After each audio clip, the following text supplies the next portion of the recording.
Welcome to X-Men Evolution Episode 3 of Cyclops is Waiting for Me, and X-Men, the animated series, or all X-Men animated recap podcasts. I fucked that up. I am JC. There's a reason why we don't get sponsorships on this show. And the real reason is I've just never filled out all the stuff on Spotify for podcasters. That's probably actually why. Oh, I didn't even know that was an option. And I have to do that.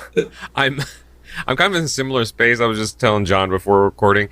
I decided to take a midday nap, and I've woken up way more confused than refreshed. So I was thinking about having whiskey for this episode like I normally do. No, you're not allowed to right now. Yeah, the way that we're functioning, no. I'm already foggy as it is, so I felt good about remembering these episodes until I woke up from that nap. So this is going to be interesting. Wait, so you watched the episodes and then you took a nap? No, opposite. Oh, okay, thank God. But now I don't know how much absorbed because it felt like I was watching the whole thing through a cloud. Anyway, Cyclops is Waiting for Me is our weekly podcast series where we're going back and watching every single X-Men animated episode we can, along with some bonus episodes. Our first series started with the original 1992 X-Men, the animated series, building up to the release of X-Men 97. Coming to Disney Plus later this year. Big maybe on that one, according to a lot of the stuff we're seeing. We have not gotten word on that. I don't think we're going to get word until Comic-Con hits, but the rumor mill is saying 2024 right now. My gut tells me next year, because we're too close now to, do a big announcement. Well, like in my other fandom, Mortal Kombat, they announced last month that September release was happening. Right. And even that to everybody was like, whoa, that's really soon. Because the Mortal Kombat 11 had a almost year-long campaign leading up to the release. And anyway, so it just feels too close to the fall for it to be late 2023 for that release. But we'll see. Hopefully we're proven wrong by the time you hear this, because I think we're getting close to the cons by the time this one posts. Yeah, because this will be up early July, this episode, I believe. So very shortly after hearing this, you'll probably know news before we do right now. Time machine. Nope, that's false. Comic-Con's the end of July. Sure, I don't go to Comic-Con. Some quick reminders. We're a recap show about a series that started over 20 years ago. There are going to be spoilers. If you don't want to spoil it for you, pause the podcast, watch this episode, come back. And then we are currently not sponsored or affiliated with Marvel Animation, Disney, or Disney Plus in any way, shape, or form. We should actually go to their competitors. They probably really like that. Yeah. Hey, Paramount, can we shout out Beavis and Butthead for you a bunch? Because that would be dope. Don't forget to follow us on social media at Cyclops IWFM Pod on Instagram, TikTok, Twitter, and Facebook. Of course, make sure to follow us on all your favorite podcast services. If you want to support the show, we have affiliate links in all uploads too. We'll make sure to include links specifically for X-Men Evolution now that we've jumped to the next series.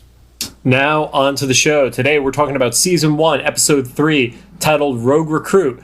It aired on November 18th of 2000, currently sits at a 7.4 star rating on IMDb. So of the 3 episodes we've done so far, this is the highest rated. I feel like you used to shows starting high and then kind of tapering off and then having peaks and valleys and stuff. But this just kind of started mid, I guess, as far as audiences go. I think we talked about this last recording session.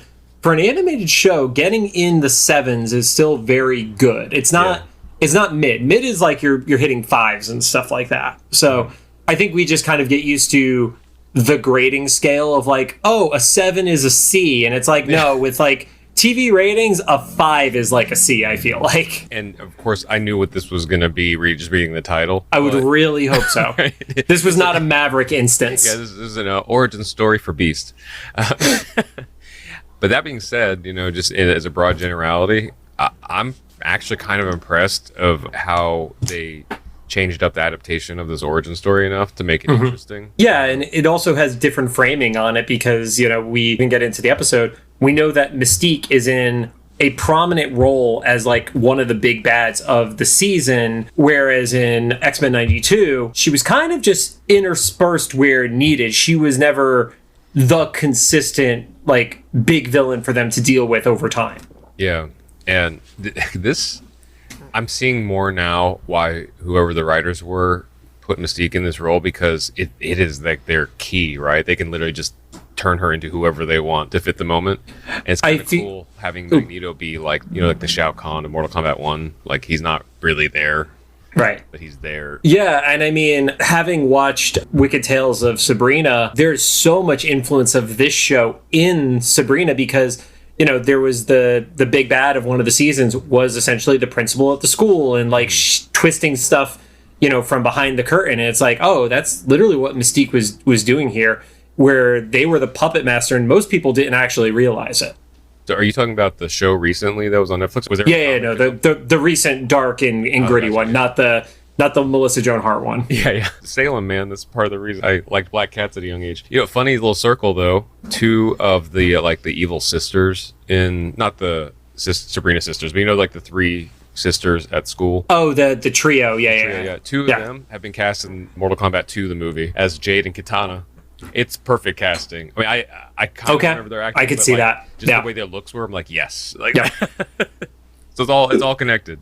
X-Men. Literally, Rod has Mortal Kombat on the brain. Even though we are an audio show, we're on video together when we're not recording in person, so we could gauge each other's reactions and such. But Rod is wearing a Mortal Kombat shirt today, so this is just my at home shirt. You can see all the 500 holes in it. Oh yeah, it's gross. If it was a video show, though, I would make sure that there was a counter up in the corner of how many times Rod mentions Mortal Kombat today. Oh yeah, we just make that a podcast-wide drinking game. I don't want to kill our listeners. I know, right? Everybody gets alcohol poisoning. Especially because most people probably listen to us when they're commuting or something like that. People sitting around a fucking speaker on a Friday night like it's an old-time radio play. I would love that. Like in A Christmas Story when they listen to Little Orphan Annie on the radio, and then he sneaks into the bathroom so he can decode the message on the little ring. So Cold Open starts out. We find out later that this is formally a school dance, but I called it a clubhouse on the swamp. Did I miss them say that it was a school dance? Yeah, there is a specific part where it gets mentioned as a school dance, but that is wild. Yeah, visually that was not what I got out of it at all. That was a swamp house party.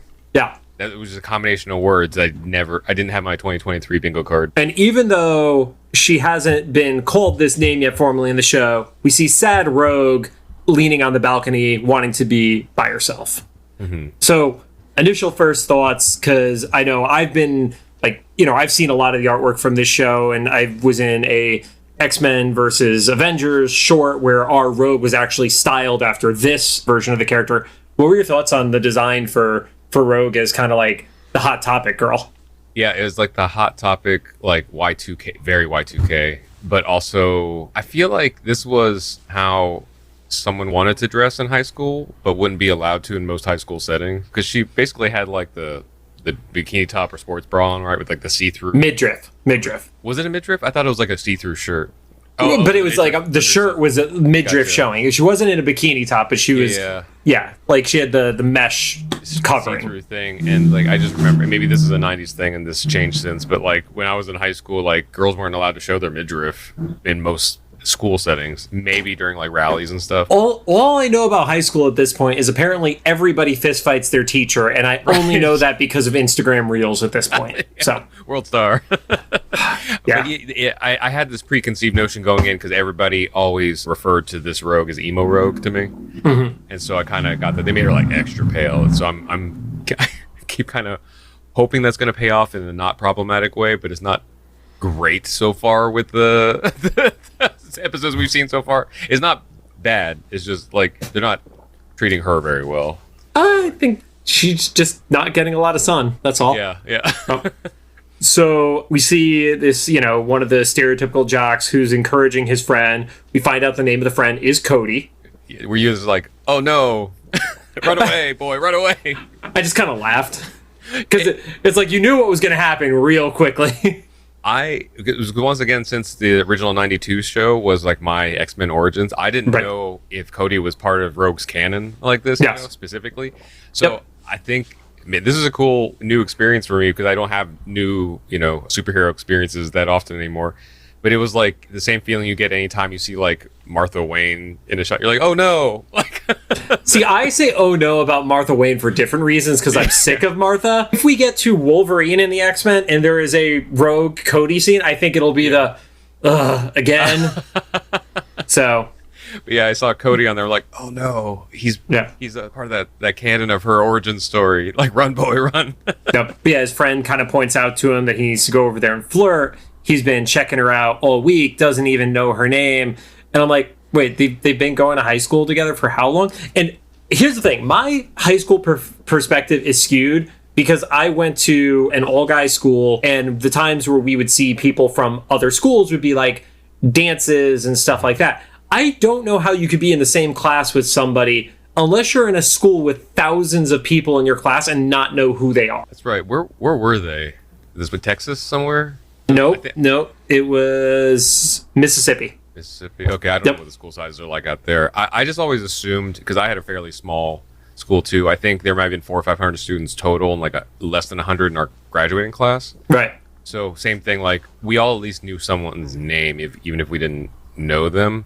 But I just kind of assumed that in bigger schools that might not be the case. So I guess, Yeah, anybody who has had different school experiences, let us know in the comments for one of the posts. Because I cannot relate to that. Up until college, I was not in a scenario where there were that many people within my graduating class that I wouldn't have known everybody by name. Yeah. So and I guess they could also be young. Maybe they're just like starting high school. Don't quite know. I don't know. I didn't get that impression, though. I got the impression that she's at least like 15, 16. Like she definitely comes across as older than Kitty does to me.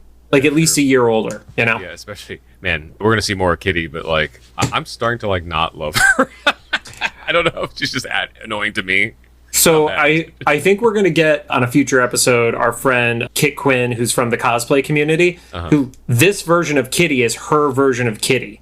So it'll be really interesting to see the different perspectives on that. Well, also another one of our friends that might be on the show with us, he'd said like this Kitty Pryde was his first crush, and I was like, man, maybe I just have to look through this through like high school goggles, because 40 or maybe we need more than 2 episodes of experience with this Kitty, because maybe she gets better over time. But I agree with you, like this is not a super likable Kitty at this point so far. It's not even because she's a bad person or a character. It's just a little too Valley Girl 90s for me, I want to say I wrote in my notes for this batch of episodes that Kitty's being a bitch at one point, but I don't want to confirm that until I actually get to it. Yeah.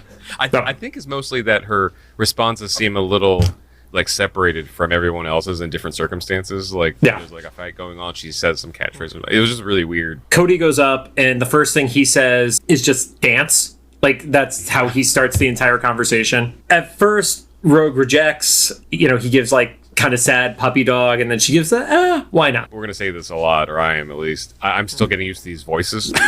I was not ready for that. Another one of those examples is like, I think this is at least fairly accurate, more accurate to like how high school interaction goes. I know when I try to build up the confidence to ask someone to dance, I maybe not even say dance. I would just be like, there. I don't know. So I guess that that's way worse, Rod. You're just pointing in a general vicinity at that point. Right. Hopefully it's the dance floor. Jumps over and we see a blind woman sitting in a chair. Did you have the context of who that was? Not at all. I mean, this is where I was like, wow, okay, so this is not going to be the origin story that I thought it was, because I don't know what I was. I think I just had tied my expectations to the '92 series. I was like, who is this lady? I guess because I'm like, isn't Mystique her mom? And then like, why can she sense her using her powers? And so it's weird. But I did like her little exposition drop. That kind of, not that I needed it, because I would prefer characters in the show to just dress like their iconic ways than for me to have an explanation before. So when Rogue was like covered from head to toe, I was like, it doesn't make sense, but I don't care. I like seeing whatever superhero design they're going to have be the design. Right. But then this lady actually has like a little bit of explanation. She gets on the phone with someone and is like, I faked her skin condition and stuff. I'm like, oh, okay. I don't know what skin condition that is, like leprosy or, but just going to put it out there. Irene is Destiny. So remember how on the Joe Slepsky episodes we talked about how Rogue had 2 moms? Yeah. That's the other mom. That is going to be interesting to see how they play this out in this show then, right? Right. Because Mystique was, I guess they didn't follow through with it, but originally supposed to be... Was originally supposed to be Rogue's father. Nightcrawler's father. Nightcrawler's. Yeah, Nightcrawler's father, right? Yes, Nightcrawler's father. Yep. Wow. Yep. Okay, so yeah, that whole interesting context now. The flashes happen and Irene sees Rogue falling to the ground. The little Easter egg that you probably didn't pick up on is over Irene's shoulder, there was a family portrait that showed Irene, Rogue, and was a woman who had pearls on her neck, which resembles the costume design for Mystique with the necklace when she's in blue mode. Interesting. Yeah. Wait, so are they? Man, now I'm so interested. They are a couple. Point They blank. are okay. Yes. They put that in a 2000s show for kids. If they, I mean, I don't know if they're going to go as far as showing them kiss, because I don't think we even got the kiss in the comics until the last 4 years or something like that. But it has always been known they were a couple. Yeah, I mean, but even just like implying it, that's a huge step for like not essentially a 99 show, because that had been when it was in production, right? Yep. Like, so yeah, holy crap. So as Irene sees this flash, she yells, "Don't touch him, my child!" So you find out the the motherly relationship cuts back. The power that every parent wishes they had when their teenagers are going through puberty. Except she sees it before it happens, and then it comes true. So that's got to be even worse, Right. Like, it's not like she's able to prevent it, because it's like, oh, she only got the notice like 15 seconds before it fell through. Yeah, so that's like the worst superpower, right? So Destiny's power is not necessarily to be or to see the future exactly. It is to see probabilities. Yeah, so because that's what she clarified on that phone call. I guess it was Mystique. Then on Right. the other side of the phone, it's supposed to be a mystery at this point, but you pointed out all these Easter eggs. I guess if you knew the And I'm going into it from the perspective of knowing that is the relationship. So yeah. yeah. That's so funny. I like that they not only that they a couple, but that they introduced them as arguing. It's kind of a cool like. No. Cut back to the clubhouse on the swamp. I refuse to call it the school dance. The friend gives Cody a little bit of a nudge, goes too hard with it, and Cody just completely like knocks into Rogue, and just she falls on her ass. Yeah. Yeah, so she doesn't quite have the strength. Oh, that's right, because she hasn't run into Carol Danvers. I'm connecting so many dots right now. Yep. Yeah. Right now, her power that literally as she gets up, there's, Cody touches her wrist, so there's skin to skin contact.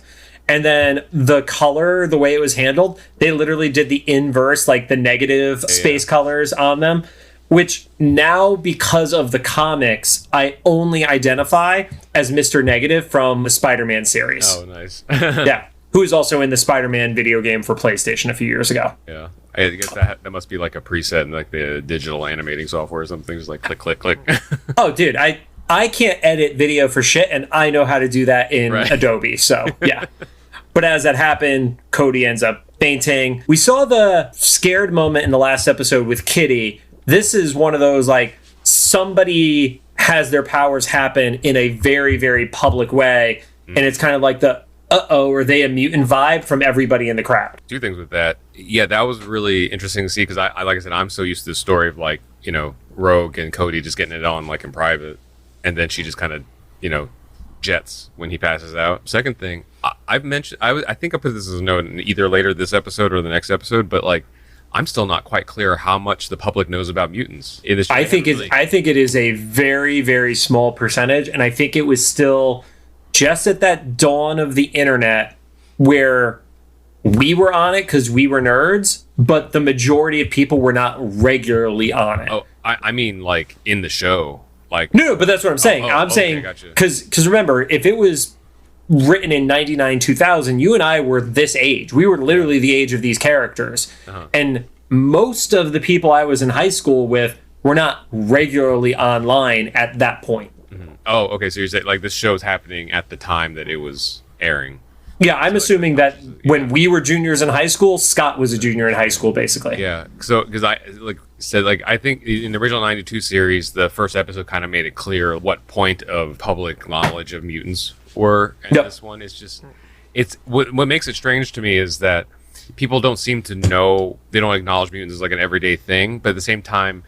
And maybe it's just because it's the kids and they're younger and more open-minded or whatever, but like whenever like a crazy power gets revealed, there is a reaction, but it doesn't feel like the magnitude of like an earth-shattering, like that shouldn't happen kind of thing. It's more of like ooh, you're really strong. Right. And I think we'll save that for the next episode, because I agree with you on that, and I want to dive deeper into it in the context of that character. But yeah, this one, it's there's something weird going on, but they can't really put their finger on it. And the friend tries to block the door as Rogue is ready to run out. And that's where we see something that we only really got in the Carol Danvers episode of X-Men 92, which was not just getting whatever power somebody had, but also in getting part of their memory. Yeah, I like that.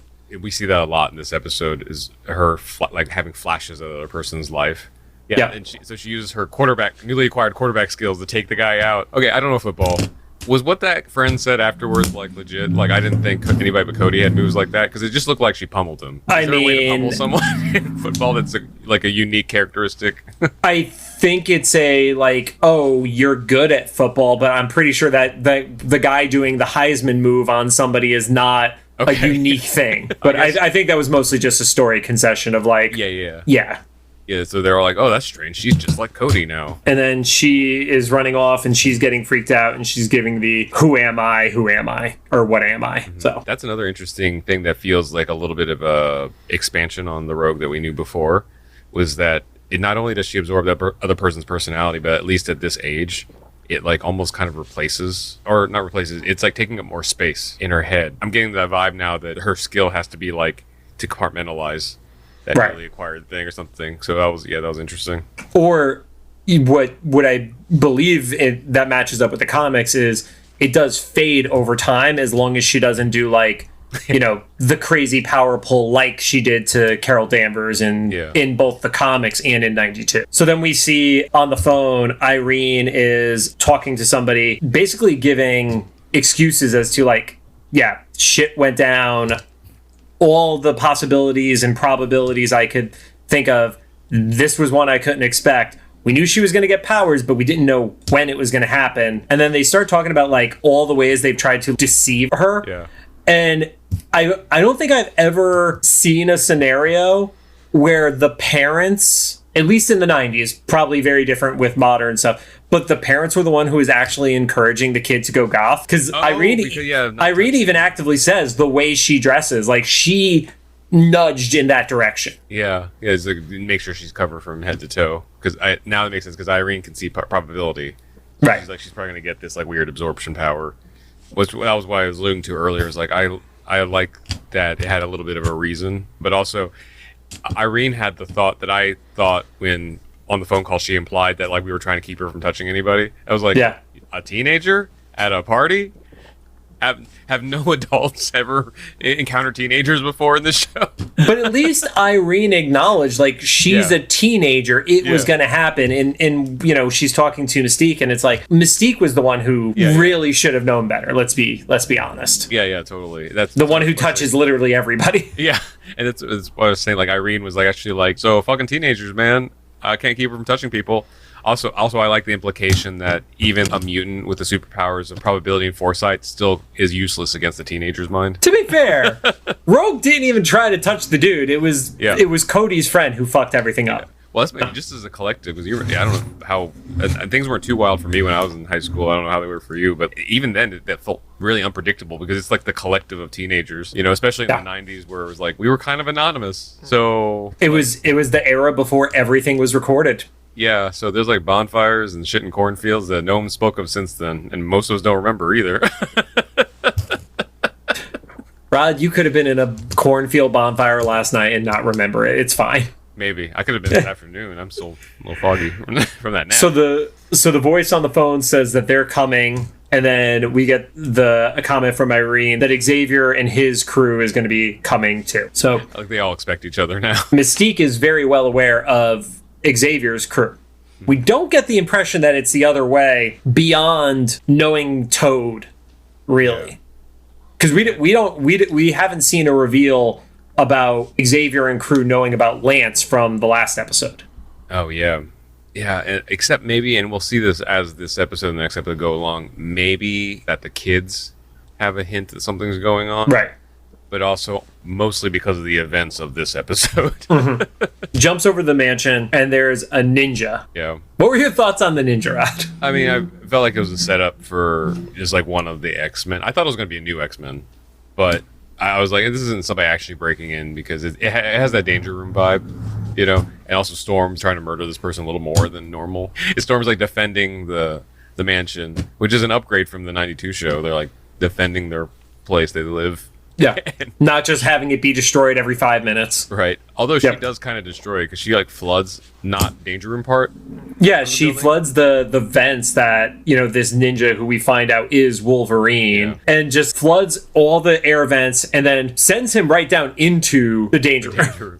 which now makes the auto defense from the last episodes make a little sense. Like maybe they do funnel all their intruders into this room. Yeah, and that's it's basically like their killing field. So yeah. To the dungeon. But yeah, it starts out, there's water and ice jokes, and then the not yet revealed Wolverine breaks out of the ice, which I think it shows that this is a stronger Wolverine than 92 was, like from a physicality perspective. Like he was able to fight and take damage, but he wasn't this strong in the last one. At least I never got that impression. You see, at that moment, I thought that they were going to reveal like Iceman was part of the university, or part of the institute, or whatever. Because I wasn't used to Wolverine being like Sub-Zero'd and then just be like, I'm fine, right? Move on, Yeah, and I think we've talked about this is like over time, comics and powers tend to escalate because like the original Iceman was like making snow. And then the modern day version of Iceman literally can make a kaiju out of ice to fight giant demons from limbo and shit. So has he gotten to the last Airbender territory where he can like control like moisture in people's blood and stuff? Don't remember seeing that in particular. If that hasn't happened yet, I'm going to guess that it's like one of the last things they're going to be able to go extreme with in the future. I feel like they haven't touched on it because they've focused on Magneto having the power to fuck with people's blood. Yeah. So I feel like they didn't want to be redundant of doing that at the same time with Iceman. Yeah. Just a thought. But yeah, so you get the Wolverine reveal, and then Xavier shouts and stops the exercise. And this was the most Cyclops moment we've had close to our original 92 Cyclops, where he was just kind of like, I don't get what the point of this was. It was like a little bit of like smart-assy Cyclops. Yeah, we just broke a bunch of stuff in the mansion. Yeah. And, they say, the whole point was to show that even the best security systems have weak points. And yeah, I mean, Toad broke in, so. Oh yeah, maybe this is a response to that. They're like, listen, some gross high school kid just broke in here. It really... Just slobbered all over the place. Yeah. You think of his power set, he wasn't like especially like forceful.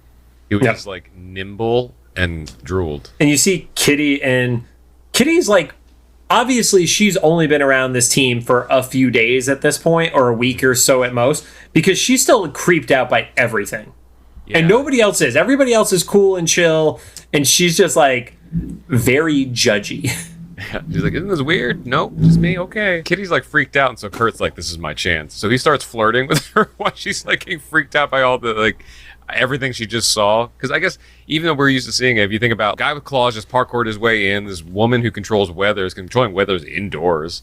Yeah, him through the system, and a 15-year-old watched like a grown-ass woman who can control like lightning powers use like laser machine guns in a high-tech danger room to like try to kill this guy that's supposed to be their friend. Let's remember though, if you're not used to it, even though we call it the danger room because it's the proper name, it's literally like a giant murder room torture chamber. Yeah. If you're looking at it from an outsider's perspective. So she's watching it, and everybody else is kind of chill. She's like, "Am I still the new one here?" Okay. Yeah. Kurt's like, so about danger. I forget what his pickup line was, but he's trying to mac on her. He's really bad at it. Him flirting with her is the equivalent of you asking a girl to dance by pointing in the direction of a dance floor. There. Let's hope that he was raised in a monastery in this continuity too. Yeah. Well, he did show up in the monk robes in the first episode. Like, listen, when I asked Father John to go out, it went way better than this. So Xavier arrives in person into the room. He assembles the full team, and he specifically points out that since it is the weekend, he's going to send everybody. I didn't understand that reference. I thought it was going to pay off later. Did it mean they were supposed to be like equal for everyone, and it would be favorites? I think it was he's focused on them not skipping school, so that's why they all get to go for the field trip, basically. Gotcha. Okay, that makes because if it was like a Wednesday, apparently he only would have sent the adults or something. Yeah, sent Storm and Wolverine. Yeah, more of the child soldier stuff of the 90s. They point out, and this is how I remember it was Mississippi, because they rolled out Coldicott County, Mississippi, and they point out that the mutant is a danger to themselves. Yes. Yeah. And I guess this is in this continuity where she gets her name. Says that we have a rogue. Right. He said the thing. And they say it a few times. And the funny part is I don't know if that's actually how it played out in the comics, because I didn't ever read Rogue's origin in the comics, like the actual book. So I buy it in this one. I think they used it fairly well. It was a little like pointing at the screen as Leonardo DiCaprio at the first time. Like winking. Yeah. Yeah. But after that, everything made sense. Like if you were in a military type setting and stuff, Yeah. you like code name someone you didn't know. You're like, our rogue is going this way. The rogue mutant, blah, blah, Yeah. blah. Yep. So cuts over and it shows her running through the streets. Obviously, you know, the stuff with Cody has only happened maybe an hour, 2 hours prior or something like that. She's confused and a car almost hits her, starts screaming at her. Understandably so. Yeah, there's some woman just down the road. Hop over, everybody goes into the Blackbird. They're letting Kurt fly. It's like his driver's ed lesson. And he starts to get a little bit cocky with it. Scott is complimenting him. Again, not our Scott. Right. Hashtag not our Scott.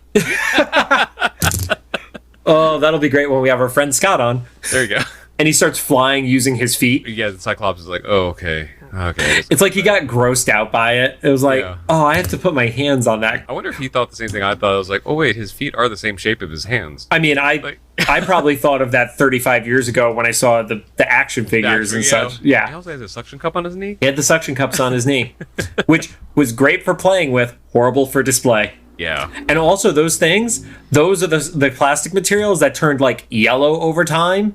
And they didn't work to begin with. No, you had Or the cheap like, ones. because when you were kids, you would just be gross and lick them so it would stick to the windows and stuff. Yeah. How did we survive as a generation? It's amazing. We have so many immunities now. Yeah. Yeah, that's the reason why most of us survived COVID. Our 20s and drinking and our childhoods in the 90s. Scott mentioned specifically that he's cleared their flight path with the FAA, which I thought was a very weird line, but then all of a sudden, like, the follow-up with Xavier is like, oh, he's impressed that you're handling logistics so well and stuff like that. And then it was like the nerdiest moment ever because that impressed Kitty more than anything else so far in the series has. Like, she got turned on by logistics. I forgot that she's supposed to be the Brainiac. I think they mentioned it in her origin episode, but they didn't really like hammer on it too hard. Yeah, when it was like the only thing she sucked at was gym class. Yeah, so that tracks. So she's like, ooh, company man. And then so I think this kind of answered some of our questions from before, the first episode about like what is Jean and Scott's relationship. Jean was like, no, he's just like my best friend. Yeah, it's kind of a it's kind of a will they won't they as opposed to them like being in a scenario. Yeah, it changes so much context because, like, I think was it the first episode where the morning after Scott blows up the stand. Oh, and he's saying, "Hurry up, let's go," kind of stuff. Yeah, I was like, okay, I guess either I'm going to assume it's not like a fairly innocent show. They're not implying that they are just hooking up casually or whatever. Or maybe they are. I don't know. But like it, and now it's more of a he's just like a team leader, and they're like best friends for now, kind of thing. Or they were the first two students, so they just knew each other that way. Right. Well, and then this scene actually really like hammers it home. As Kitty says that she thinks that he's cute, Gina's like, really? He's kind of stiff. And then does the whole like, oh, but I guess from this angle. And it's like, oh, she really hasn't explored romantic feelings for Scott yet. Yeah. Or is the first time she sat behind him. No. She said angles like, oh, look at that ass in the spandex. Sitting down in a fucking pilot seat, Rod. I don't know. I just thought it was funny though because even though that whole situation sounds dumb, it's like it kind of happens. Like you kind of especially as teenagers, like you don't want something until someone else wants it. Yeah. Even if it's a person. Except Nightcrawler wants any attention he could get. Yes. Because he's like, wait a minute.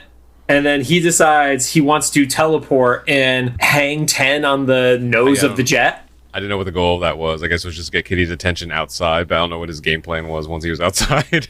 Doesn't go well, ends up losing his footing, and then teleports inside. And I like how they handle the momentum of his teleports here, because it shows that like if he's moving in a quick direction, he doesn't get to stop on a dime. He literally has to follow through with the momentum that was going into the teleport, and just barrels into a very not happy Kitty. Yeah. And she was already kind of like, she just didn't care about him before. Yeah. Really. And now she kind of dislikes him. So he like tipped the scale the opposite direction. Wolverine, I cannot relate to a character more than in this show because he's just like fucking kids. Yeah. Like, and I think that's the thing that we didn't get in 92 because aside from Jubilee, everybody else was an adult. Mm-hmm. Here, you have 3 adults and a bunch of kids, and it's a very different dynamic. Such a nightmare. I could not even imagine. I can't imagine Wolverine, who, let's assume all the aging stuff is pretty consistent, like, would have been in World War II and such. Like a century-ish old. Yeah, and he's now not just dealing with the 20, 30-year-olds of the X-Men, he's dealing with the teen versions of the X-Men. I would just be popping claws into people's skulls. Right. That would be my supervillain origin story. Yeah, so yeah, he's over it. I think like Storm just kind of melts into the background. She's like, yeah, she's just kind of there. Cut over to the airfield. Principal Darkholm, aka Mystique, arrives, and we find Destiny sitting in the limo. Explains that the accident happened. Explains what the abilities are, and we see, even though it has not been expressed that it's the motherly relationship from Mystique, it's kind of like the consolidation of power of, well, we can't lose her to Xavier, and the potential for power is limitless. So yeah, on top of already knowing like what her power set is, it's said is another chip in the evidence of like mutants aren't super common yet, because they're trying to, both sides are actively trying to collect, for lack of better words, teams. And so if it's so finite, because we live in a world now, with the MCU and stuff, where every other person is someone powered. And so in the show, it's like it is like a really small percentage, and they're just like concentrating them into this high school. I'm gonna make a prediction, not knowing anything about this show, and people who already watch the show are going to either laugh or, well, I guess they're going to laugh either way at me. But that in a future season, like the villains are going to move to a separate school and they're going to become rival schools or something. Like that sounds like a natural progression of this, because now they're all in the same place because it's easy to have the narrative there. Without spoiling anything for the show, because like we've talked about, we're only one episode ahead of this with what we've watched and such. But what you're describing is not different than the Hellion story in the X-Men comics, where Emma Frost had her own separate school, and that's kind of like where the bad kids ended up going. Yeah. It just feels like, because they're already going by like 90s Y2K like teen movie tropes. Right. And so having rival high school stuff like that seems like a really natural fit for this whole setup. Irene says, Rogue is going to go home, or at least where she thinks is home. And then we see her walk up to a house and grabs a key on the roof, which I guess if you were in a southern state in the 2000s, that felt safe. I've never felt safe having a key that exposed to the elements. The most I've ever seen when I was growing up was like the hide a key rock thing, and stuff. Some people who were really trusting did the under the mat thing. I don't think I've ever seen the on the roof thing. That seems really sketchy. Yeah, I mean, I literally know somebody who had their home broken into because somebody picked up one of the hide-a-rocks. So, yeah. Hey, kids, don't use those. They're pretty fucking obvious, even to somebody on meth. Although the kids these days are like, you didn't have your Bluetooth-enabled smart locks? No, right. No. No internet, remember? Yeah, Bluetooth meant somebody's teeth were actually blue. Yeah. God, it just sounded like a fucking boomer, and I hate myself for that. So the X-Men are in a van, which I just love. Like, they have all this cool stuff. They have the fucking Blackbird and stuff. They're literally just in like a big ugly van. Yeah. Like we'll be in one of those ones that are in like the after school PSAs. Right. And then we talked about this in the other episodes. This version of Xavier, zero problem probing people's minds without permission. Yeah. He's super. Our 92 Xavier had boundaries. This one, not as much. Which I wonder how much they're going to connect to that thinking of everybody, like, or just everybody, how we see everybody. If they're building up to it, like, does Xavier learn a lesson through this show where he becomes somebody with more respect for boundaries?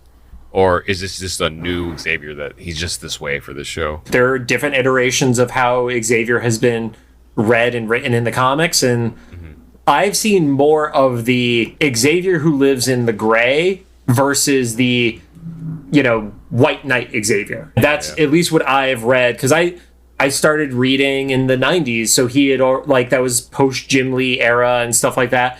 We'll see Rod when we cross paths and you get the X-Men or X-Men #1 issues to read. I haven't read either X-Men 1 or the original version of Uncanny X-Men #1 in God, at least 20 years, so it'll be interesting. If I ever read number one, when I was way younger and don't remember it. Yeah. Or if I had just seen in pieces over all the references over time, because it's highly referenced, obviously. I mean, that was episode 3 of the animated series from 92 was the Magneto story. So they need to get a little bit closer to properly probe Cody's mind. So they send in Nurse Jean.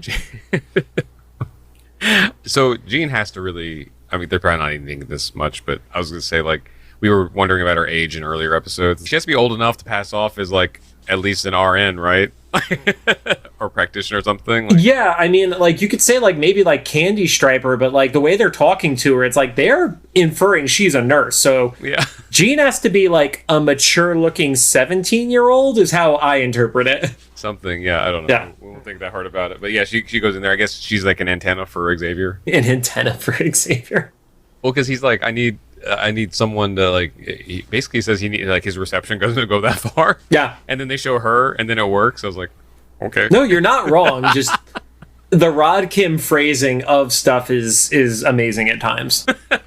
Jump over to house. Mystique transforms into Wolverine. Rogue is super confused in the bedroom and is confused if she is Cody or not. Like, she's not dealing with what's going on well. This is part of what I was mentioning before. Of like, this is interesting perspective that we're able to see that like, it's just like there's only so much space in there for a person, and right now it's like majority Cody and Rogue's like hanging on by a thread. Yeah, I want to say in the comics at one point there was like a scenario where she absorbed the consciousness of, I might be getting it wrong, but it was like over 100 entities at once, and it was like driving her insane because there were so many going on at once. I would fly into the sun. I'm not. If we lived in a world with real superpowers, like, I don't feel like I'm one of those people that'd be worthy to have them. If we lived in a world with superheroes, it would be the terrifying equivalent of the world as if like Pokemon were real. We're walking outside is a death trap. We as a species would have died hundreds of years ago. Yeah, but specifically me, it's like, imagine Jack from The Incredibles. Like, he never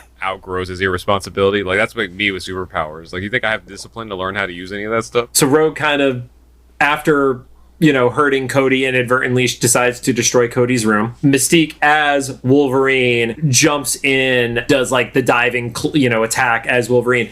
So the way I interpret Mystique's powers in this world is, as long as it is a physical aspect, she could mimic it, but she is not necessarily stronger in that action. Because she made the claws. Because that's OP if she has like his healing factor and strength. Rogue, fights back, runs out, and Mystique is like, all right, cool, time to swap again, and then switches into Storm. Yeah, then I see what is happening. It's like, oh, this is actually kind of a smart...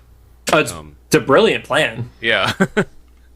If you know who your competition is, and your competition doesn't even know who you are, that's a brilliant plan. Cut over to Wolverine, Nightcrawler, and Kitty, who I have abbreviated as WNK, are investigating. Yeah.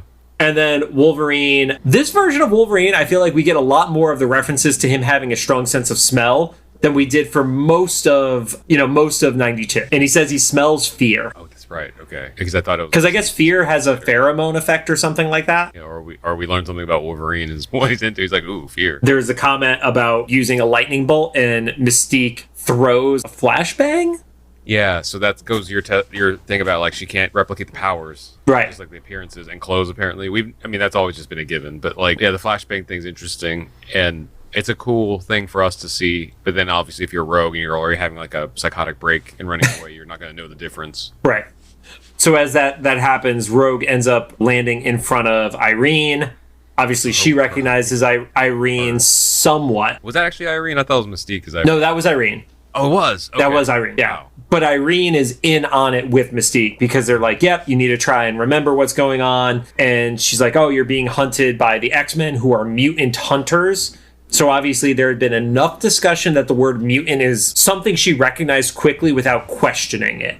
Yeah. Like, it wasn't like you were hearing the word inhuman for the first time, Yeah, that was why I said before, I'm still trying to gauge, like, what the mutants are in this world, like, their notoriety. Yeah, because and especially this is only 3 episodes in, like, we don't know, is this a world where there is a Captain America that people knew about since the 1940s? Has the Hulk, destroyed part of New York City? And, is there a Wakanda? Like, all that is still very, very just completely unexplored at this point.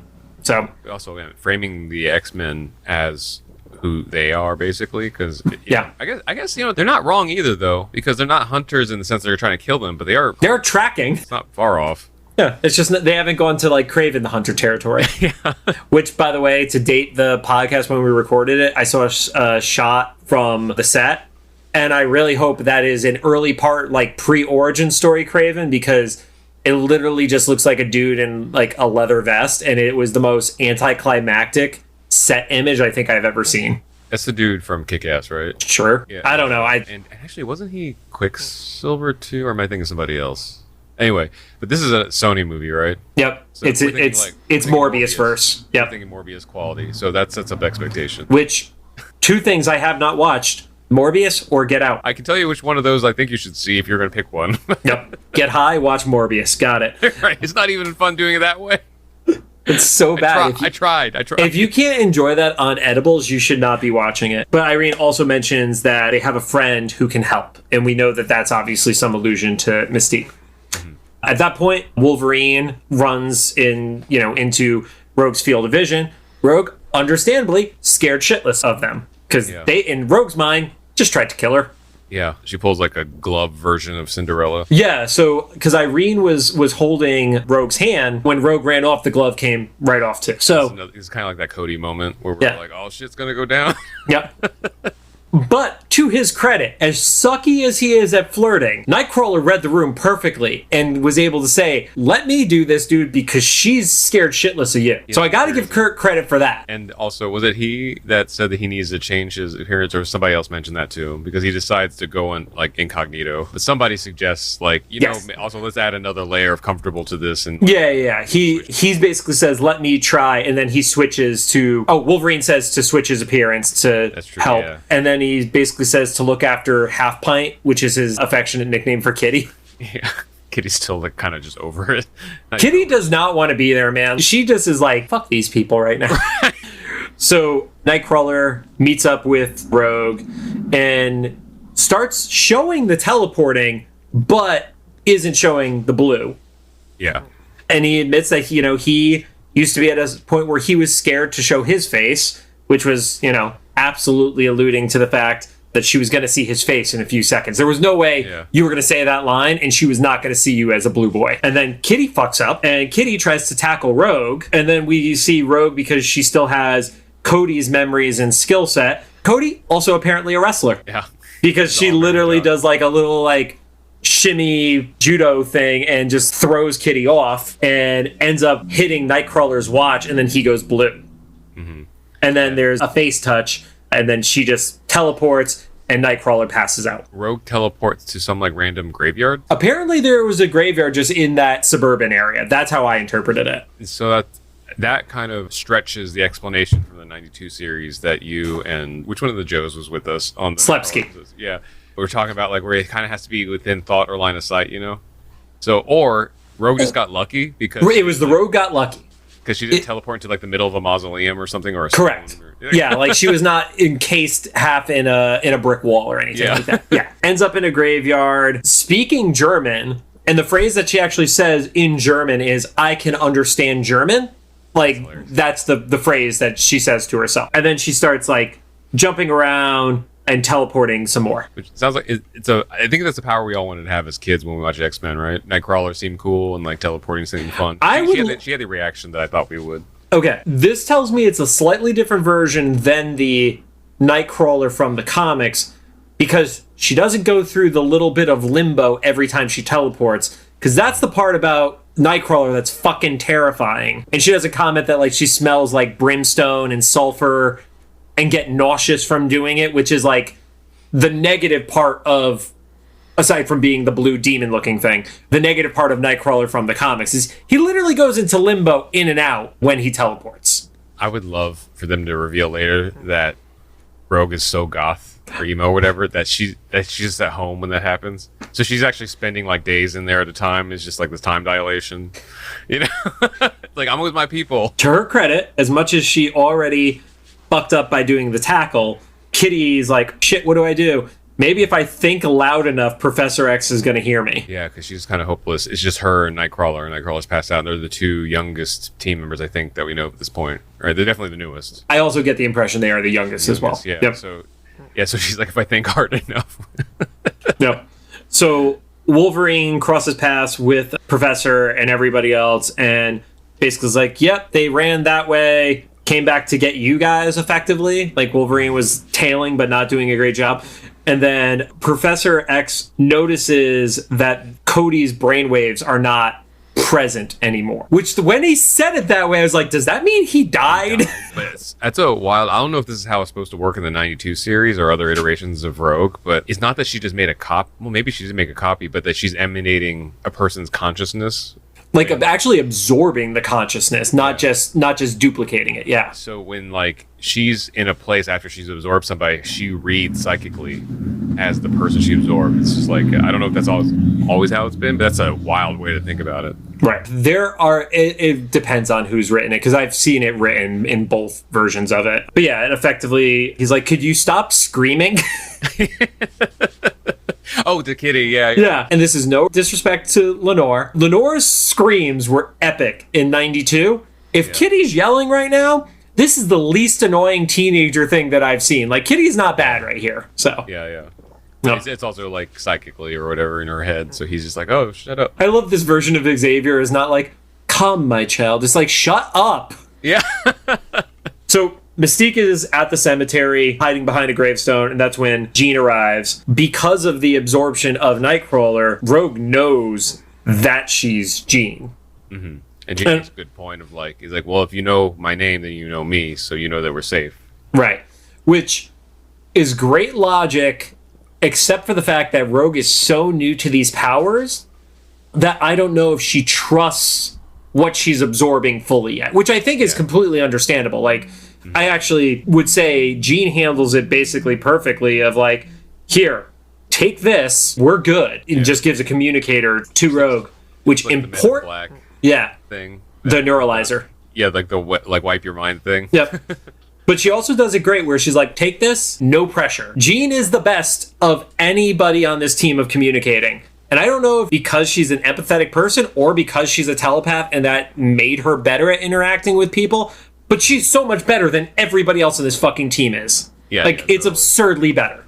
And I also like that Mystique being kind of hidden from view during this scene serves a bunch of purposes, but I think one of the important ones is it shows that, like, that's the real Jean and stuff, so it's not like a trick that we're supposed to watch out for. Yeah, we're not being tricked as the audience. Mm-hmm. So Jean, really recruiting her, really giving her a shot. Yeah. And it also, to skip ahead to a latter part of the episode, Mystique does not have eyes on it when Jean does the handoff of the communicator. Mm-hmm. So we don't know that part. But then Storm arrives, and probably the most opposite of how you would react to meeting Storm, Rogue runs off scared shitless. Yeah, I mean, I might too, though, because if Storm's, like, done right, she's supposed to be pretty intimidating, right? Like, she's supposed to be a goddess. Yeah, but I think you would just, like, melt. You would be like, can we get married, please? Yeah. We have a quick cut over. We see Kitty is still next to Nightcrawler. Rogue has gone into the mausoleum to hide from the evil Storm in her mind. Yeah, because she just got attacked by Mystique Storm. Yep, like, with the flashbang. Yep. Mm-hmm. Mystique turns into Cyclops and is basically like, angry, shitty version of Cyclops. The one we know. No, it's not the one we know. He's never evil. He's an asshole. Get it right, Rod. Yeah. But yeah, so they have like a little bit of a back and forth. Rogue runs out of the mausoleum, runs into actual Cyclops, and then actual Cyclops shoots the high voltage wires. Oh yeah, because he still doesn't have the control that Xavier's trying to teach him. Yeah, it was like get knocked off, and then they don't get knocked off because visor's on. But I guess maybe he pushes a thing or something, or he just let it loose by accident. Yeah, yeah. Man, he needs to be better at this. He's like, I guess it is like he still needs to learn control. Is the conversation here? I don't know if this is how it's supposed to go, but the vibe I'm getting from Cyclops' powers in this universe is it's like holding your pee or something. Because if he just loses his control for that moment, he'll just piss himself, Yeah, and I'll even say, like, when you look at the next episode, without revealing any of the story points, but when he shoots the optic blast, it's a little bit more like Kylo Ren's lightsaber, where it's not held together as well, versus compared to, like, Darth Vader's, where it's, like, a very clear, perfect blade kind of scenario. You have that, like, fractured crystal. Yeah. It's making it very unstable. Yeah. Rogue runs back in, and then there's, like, angry Jean, which is obviously Mystique again. And then Rogue just fucking teleports into the air. She's like, fuck this, I'm out. Which, again, we know it's a different team because nobody is breaking ceilings and skylights. Yeah, right? They're being courteous. They're using doors and stuff. While Rogue teleports into the air, Storm's, like, approaching. Again, because she's already freaked out by her. She, like, accidentally touches her because she still has, like, the ungloved hand or whatever. Right. Then, then the worst case scenario happens. Rogue gets Storm's powers. Everybody has that look to each other like, oh, shit. Well, and we've seen this in 92, but it was a different scenario of a older, more mature, controlled Rogue getting Storm powers, and it was even too strong for that Rogue. So this is the one with literally zero control over her abilities. Not only does she not have control over Storm's power, she doesn't have control over her own. There's like this double magnification of chaos, and she floats into the air, kind of like, I know you haven't seen this, but Max in Stranger Things season 4, when she gets possessed by Vecna, when your favorite song on Earth starts playing. That's when that song plays?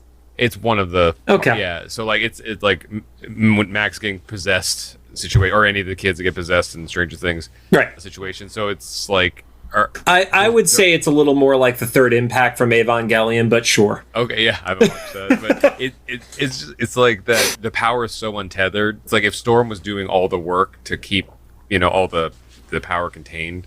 Right. It's not happening anymore. So there's like a monsoon, a thunderstorm. Yeah. The apex weather event is happening. Yeah, and Storm has effectively like fallen into a bunch of water that has piled up by one of the mausoleums. Jean has to create a shield, protect herself and Cyclops. And they point out that she's like, oh yeah, she has no control over this right now. We're probably gonna fucking die. Yeah, we're gonna die right now. Yeah.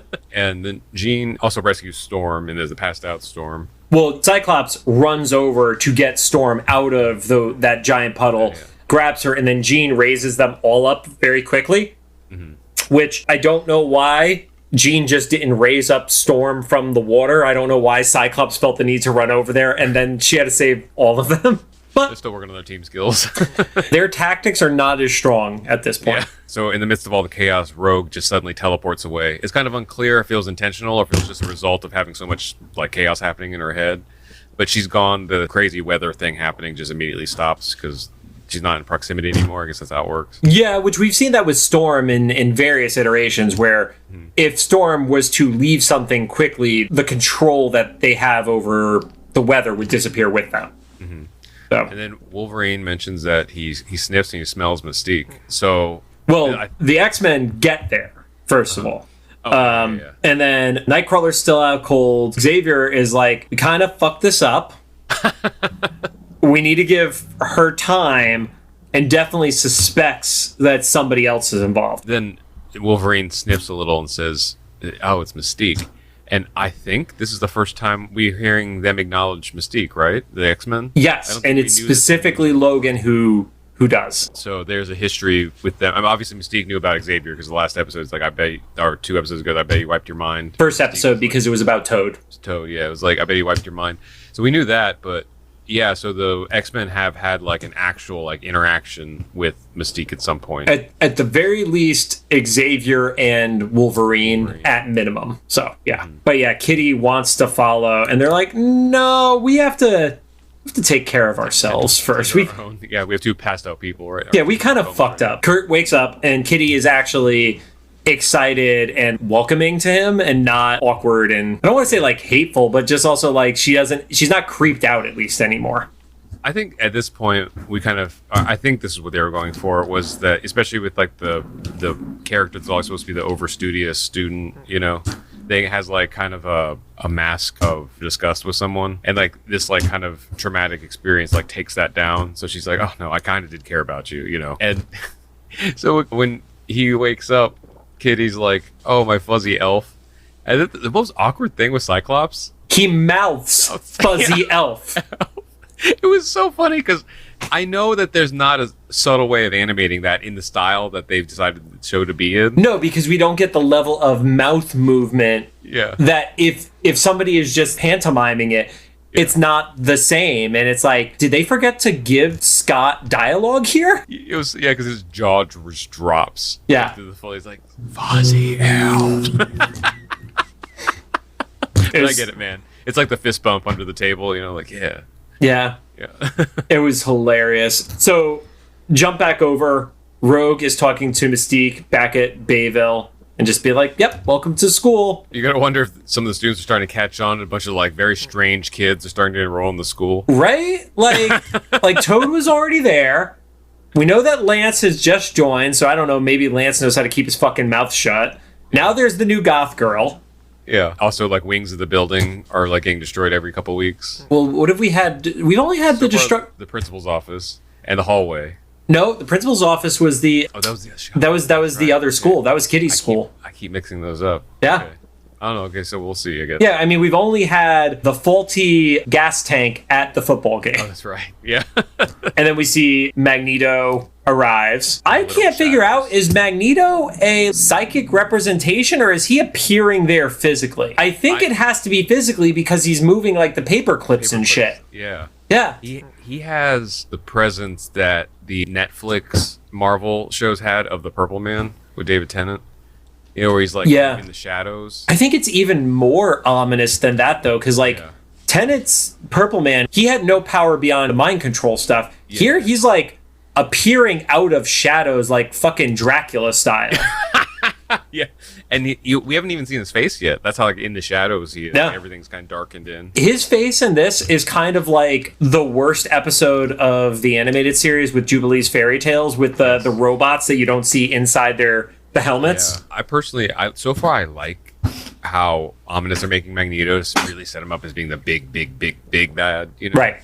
Hopefully it pays off because I don't know, because as much as I loved X-Men 92's Magneto, we just got used to him. He was like somebody else in the show. He seemed like he was powerful at moments. I don't feel like he was like this, what we had for a little while in the MCU was like a Thanos level threat. And in this show, they're setting Magneto up to be like that version in high school. That sounds dumb, but like, there's something greater than just like not, having your prom screwed up or something. Right. And if we want to go to the Buffy allegory, there was that one vampire in the first season that was the most powerful and just was the puppet master of the entire first season. That's kind of what Magneto is like, even though he's not in the direct conflict scenario. I guess also from what you and other guests have told me about like Magneto's various teams in the comics, this kind of leaves a lot of possibilities up for like what he's trying to assemble. Right. And then he basically is like, she's going to be a great addition to our team. So you get the impression of like, oh, are we getting Rogue on, the side of devils kind of scenario? Yeah. Especially with the bad stereotyping that we would have all done back in the, that 2000s era of the goth girl has to be the bad girl. Like it was not, it was the nerdy girl could be redeemed, but the goth girl was the bad girl. That was kind of like the trope of the time, at least. It's so funny you say that because I was just... hating on goth people. I know you were. Yeah. Well, no, I was just really recently, long story short, I posted something on TikTok that kind of popped off again about nostalgia stuff, about graduation songs. And I posted on Facebook, like, hey, my high school class, what was our senior song? I can't remember it, Yep. And that reconnected me with a bunch of people. There was this one specific girl who was that goth girl. She listened to Manson. She wore the shirts that got banned from school every time because it had Manson's face on or whatever. And stuff. Right. She was the closest thing in Indiana had to a goth girl.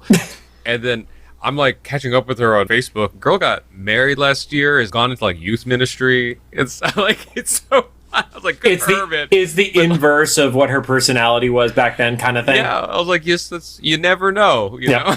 Rogue might be a youth pastor now. And then the episode ends with Rogue walked out of the principal's office. She's in the hallway. You see that she does still have the comm. Magneto had basically asked, like, are we sure that, she doesn't have any positive memories of the X-Men, implying that there was a little bit of a mind wipe on that side, too. That was a open-ended question mark for me, if how that was going to work. Yeah, like, is there somebody doing just like fucking 70 mind wipes a day? Like it seems to be there's a lot of implied mind wipes, but you're not seeing any mind wipes. Yeah, and then we'll talk about this in the next episode, but it feels like only the adults think that. The kids are far more aware. Or oblivious to it. Yeah. Yeah, they've all been mind wiped daily and nobody remembers it. I kind of got with the context we had in this episode is that the way Rogue's powers work are so chaotic and fucked up that they're just kind of counting on that just to, it's like it was all a dream. Right. Or when she starts to lose the power of whoever she absorbed, her memory is fuzzy from that time frame. Oh, she's like a save point. A very bad save point. But when it goes back to the other person, maybe they have the memory. That would be fucked up. Wouldn't that? That is not the case. I could tell you is not the case. Because Cody isn't getting those memories from Rogue going and getting attacked in his house and stuff. That would be the most traumatic power ever. Because not only are you like putting people into fucking comas, but then whatever trauma you had when you had their power, they then absorb, that would suck. I feel like that's going to be whatever Gen Z's interpretation of Rogue is going to be. Generational trauma Rogue? Yeah, like where she passes it back to whoever she absorbs. Man, I mean, that's Rod, that's fucking dark. It is, but I mean that's a way to complicate the story. That's interesting. We'll pitch it to Marvel. Only other bit of trivia, because Fuzzy Elf was the one that I actually saw online for this one, because I didn't understand what he said when he mouthed it the first time. But aside from that, when the chase was happening and Rogue runs into Irene calls her Rogue, which nobody has called her Rogue aside from saying she is the Rogue. They were calling her Anna, which we all know is Rogue's real name. The theory is this was either a goof, which is entirely possible because sometimes stuff gets fucked up in a recording booth or something makes it past a proofreader, or because of Irene's power set, it was actually her inadvertently saying the name before Rogue actually took it on herself as a code name. I feel like it probably wasn't that to begin with, but then after the fact, the writers were like, yeah. You're like, that works. That's it. Yeah. Yeah. So that's everything for this episode. What's funny is our normal episodes of 92 were usually 50 or so minutes. Mm-hmm. Every one of these has been more than an hour. Right. And I do think it's just because it's the first time we're watching any of it. So lots of questions on both sides. Yeah, lots of interpretations. It's less loaded for us because we don't have our preconceived notions of how the rest of the series was going to go. Yeah, but still, once again, really enjoying it so far. I like the kind of new perspective on Rogue's origin story. Also learning that Cody's part of her canon. Yep. I mean, that Cody specifically, his name is part of the canon. It's not just a random boyfriend. All right. Thank you guys for joining us. If you have any thoughts, make sure you drop them into the comments for either the YouTube upload or the official Instagram of this. And then make sure to fight Rod in the TikTok comments because that's my favorite part of the week. If you like what you heard, we appreciate a rating on the podcast app of your choosing. Find us on Apple Podcasts, iHeartRadio, Amazon Music, Spotify, Google Podcasts, and CastBox. We got one more of these to go tonight. I'm still foggy but sober.